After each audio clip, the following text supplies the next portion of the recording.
Quantum संख्या भी कहते हैं, ध्यान रखना। द्विक विन्यास, क्योंकि वो विन्यास को बताती है। वो किसको बताती है? विन्यास, अभिविन्यास को बताती है, ठीक है ना, इसलिए उसको द्विक विन्यास क्वांटम संख्या भी कहते हैं। इसको हम क्या कहेंगे? नंबर 4 है चक्रण क्वांटम संख्या। तो इलेक्ट्रॉन अपने अक्ष पर दो प्रकार की गति करता है, एक तो क्लॉकवाइज,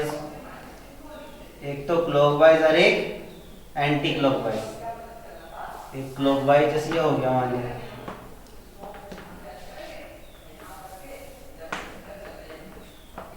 सही है, ठीक। तो ये तो घूम रहा है ऐसे क्लॉकवाइज और ये घूम रहा है ऐसे, ये हो गया एंटी क्लॉकवाइज। एक हो गया क्लॉकवाइज और दूसरा हो गया एंटी क्लॉकवाइज, ठीक है ना। इसे एस से इंडिकेट करेंगे, एस। इसको हम किससे इंडिकेट करेंगे? एस से, एस, ठीक है। एस को वैसे हम उपकोष को भी इंडिकेट करते हैं एस से, लेकिन इसको भी करते हैं, ठीक है ना, ध्यान रखना। तो एक क्लॉकवाइज और एक एंटी क्लॉकवाइज। क्लॉकवाइज के लिए +1/2 और एंटी क्लॉकवाइज के लिए -1/2 लिखते हैं। मान है ये एस के मान। और ये ध्यान रखना कि एक ऑर्बिटल में, एक कक्षक में 2 इलेक्ट्रॉन रह सकते हैं। ये तो मैंने पहले भी बताया था, 2 इलेक्ट्रॉन रह सकते हैं जो विपरीत स्पिन के होंगे, अपोजिट स्पिन के होंगे, जो विपरीत स्पिन के होंगे, अपोजिट स्पिन के होंगे। बात समझ में आ गई? कैसे होंगे? ठीक है, अपोजिट स्पिन के होंगे, ठीक है। एक क्लॉकवाइज होगा तो दूसरा एंटी क्लॉकवाइज होगा, एक क्लॉकवाइज होगा और दूसरा एंटी क्लॉकवाइज होगा। जैसे जोड़े में एक प्लस होता है, दूसरा माइनस, ये जो पेयर होते हैं, ठीक है। जैसे हमारे घर पर जो आपने देखे होंगे, आपके मम्मी पापा हैं, ठीक है ना, एक प्लस एक माइनस, एक स्त्री और पुरुष, जोड़ा ऐसे होता है ना, स्त्री और पुरुष निगेटिव होते हैं, अर्थात एक दूसरे के अपोजिट होते हैं। कैसे होते हैं? अपोजिट होते हैं ना।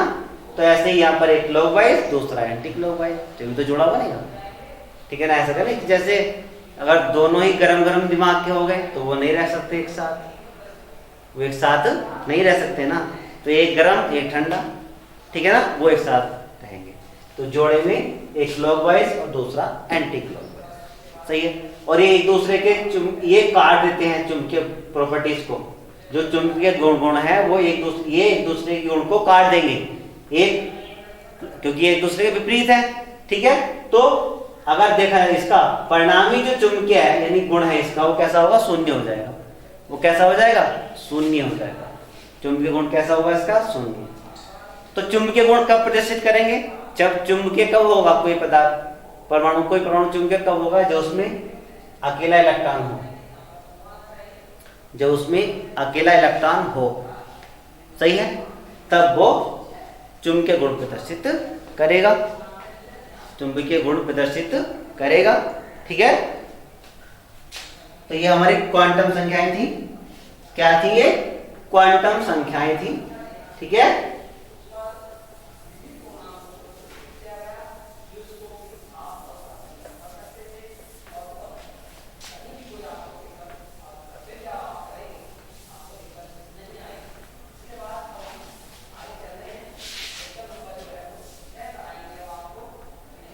तो अब फिर बताता हूं जो सब सेल हैं, सब सेल कौन कौन से हो गए? एस में ऑर्बिटल कितनी है इसमें? 1, एस में 1, पी में 3, डी में 5 और एफ में 7, ठीक है। एस में कितनी ऑर्बिटल होती है? 1, पी में कितनी है? 3, डी में कितनी है? 5 और एफ में कितनी है? 7। एफ में कितनी है? 7, ठीक है ना। और इसमें इलेक्ट्रॉन कितने रहेंगे? इलेक्ट्रॉन मैंने कहा था कि एक ऑर्बिटल में 2 इलेक्ट्रॉन रह सकते हैं अपोजिट स्पिन के। एक ऑर्बिटल में 2 इलेक्ट्रॉन रह सकते हैं अपोजिट स्पिन के, ठीक है ना। तो इसमें रह सकते हैं 2, इसमें 6, इसमें 10, इसमें 14, कितने रहेंगे? 2 6 10 14। ठीक है, तो ये मैंने बता दिए सब सेल, ऑर्बिटल और इलेक्ट्रॉन, सब सेल, ऑर्बिटल और इलेक्ट्रॉन। ठीक है ना। एस में कितने ऑर्बिटल होते हैं? 1। कितने इलेक्ट्रॉन रहेंगे? 2। पी में कितने होते हैं? 3। कितने रहेंगे? 6। डी में कितने होते हैं? 5। कितने रहेंगे? 10। और एफ में होते हैं 7। कितने रहेंगे? 14 रहेंगे। ठीक है, आगे देखते हैं।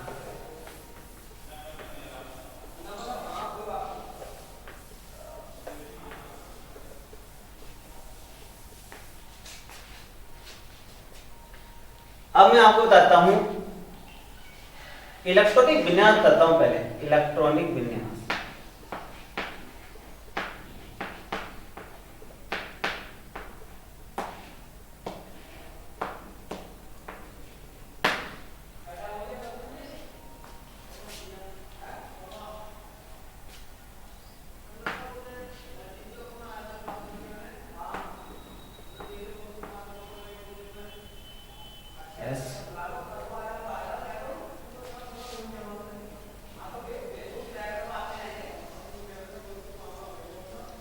S P D F, S P D F. ठीक है, एस पी डी एफ कोष के बाद ये हो गए कोष। अब हम इलेक्ट्रॉनिक विन्यास करेंगे। क्या है? इलेक्ट्रॉनिक विन्यास बनाने के लिए जितने भी नियम दिए थे उसको हम आफबाउ के नियम के अनुसार, एक आता आफबाउ,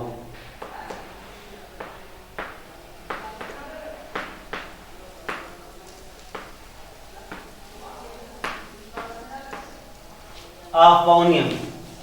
आफबाउ का मतलब कोई वैज्ञानिक का नाम नहीं है। आफबाउ कोई वैज्ञानिक का नाम नहीं है, वैज्ञानिक का नाम नहीं है। आफबाउ कोई वैज्ञानिक का नाम नहीं है। ठीक है, वैज्ञानिक का नाम नहीं है। इस आफबाउ का मतलब होता है निर्माण करना, रचना करना। तो ध्यान रखना, इलेक्ट्रॉनिक विन्यास, इलेक्ट्रॉनों का वितरण वगैरह करने के जितने भी नियम आए वो सब आफबाउ नियम है। लेकिन एक बोहर ने नियम दिया था, बोहर ने नियम दिया था। क्या दिया था? कि इलेक्ट्रॉन न्यूनतम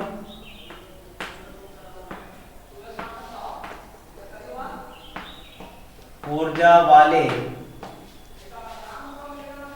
इलेक्ट्रॉन न्यूनतम ऊर्जा वाले कक्षक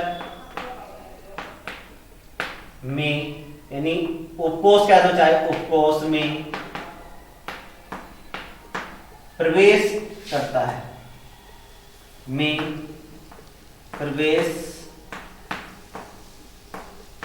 करता है।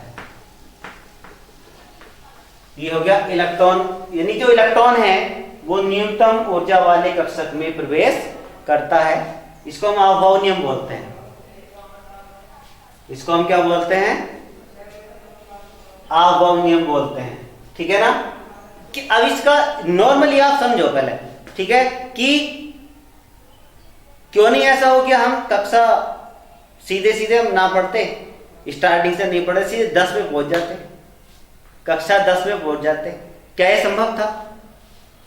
क्या सीधे ही कक्षा 10 में आना या 11 में आ जाना, 8 में आ जाना, 5 में आ जाना, क्या ऐसा संभव है? नहीं है ना। क्यों नहीं है?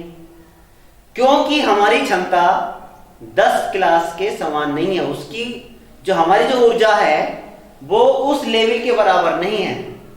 जो ऊर्जा है वो उस लेवल के बराबर नहीं है। जैसे हम क्या करते हैं कि अगर हमें छत पर चढ़ना हो,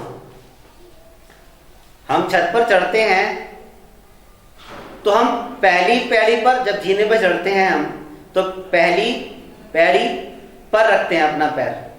क्यों रखते हैं? क्यों नहीं हम कूदकर तीसरी चौथी पैड़ी पर चले गए? क्यों? क्योंकि हम नीचे से कूदकर ऊपर उस तीसरी चौथी पैड़ी पर नहीं जा सकते। क्यों? क्योंकि हमारी क्षमता उतनी नहीं है, हमारी क्षमता उतनी नहीं है। अगर हम कूद भी गए और नहीं पहुंच पाए, चोट लग जाएगी। क्या होगा? चोट लग जाएगी हमारे। ठीक है, तो इसलिए हम अपनी क्षमता के अनुसार कार्य करते हैं। तो ऐसे कह रहे हैं कि कोई भी चीज हो, भाई सबसे पहले आप कौन सा वर्क करना चाहोगे? जो आसानी से हो जाए। कौन सा वर्क करना चाहोगे? जो आसानी से हो जाए। ठीक है, तो इलेक्ट्रॉन, इसलिए इलेक्ट्रॉन कहां जाएंगे? न्यूनतम ऊर्जा वाले कक्षक में प्रवेश करेंगे, न्यूनतम ऊर्जा वाले उपकोष में प्रवेश करेंगे। ठीक है,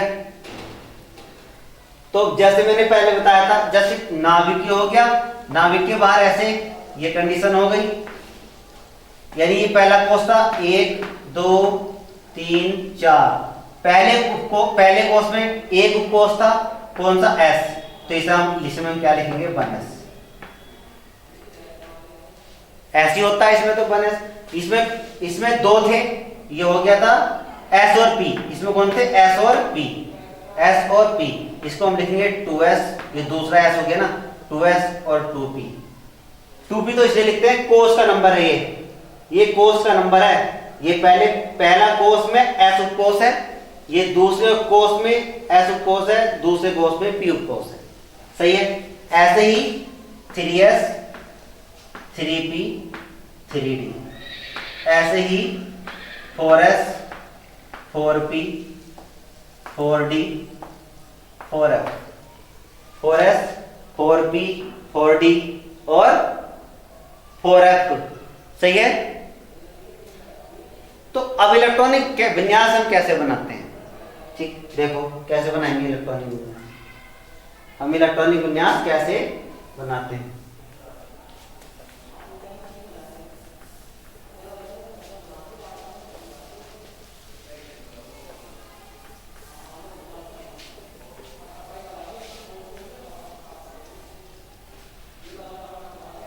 पहला कोष है 1s, ये हो गया पहले कोष में।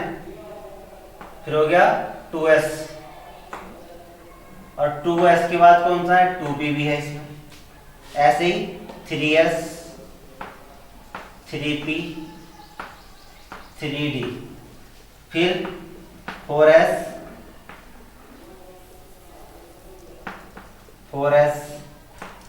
4p 4d 4f, 5s 5p 5d 5f। ये हो जाएगा 6s 6p 6d। ठीक है, कितना हो जाएगा हमारा? ये ऐसे नीचे 7s 7p आ जाएगा, 7s 7p आ जाएगा।